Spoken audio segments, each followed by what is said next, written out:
Welcome back guys. आज की video में हम सीखेंगे कि हम कैसे एमएस वर्ड के डॉक्यूमेंट में से एक्स्ट्रा पेजेस है वो हम कैसे डिलीट करते हैं। तो फर्स्ट ऑफ ऑल आपको जो पेज डिलीट करना है वो उसको आप हाल ही कर देना, ठीक है। मतलब उसमें जो कंटेंट है वो आपको सिलेक्ट करना है।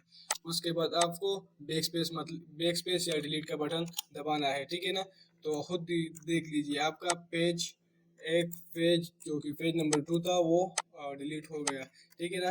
अब मैं पेज नंबर 3 भी डिलीट करना चाहता हूँ, तो मैंने इस पेज को सारा सेलेक्ट कर दिया, ठीक है ना। और बैक स्पेस का बटन दबा दिया, तो देखिए खुद ब खुद आपका पेज मतलब डिलीट होता जा रहा है, ठीक है ना। तो खुद ही देख लीजिए, मैं पेज नंबर 4 को भी डिलीट करना चाहता हूँ। तो देखिए बैक सेलेक्ट किया और अब मैं बैक स्पेस पर क्लिक कर रहा हूँ, ठीक है ना। तो खुद ब खुद वो डिलीट होता जा रहा है।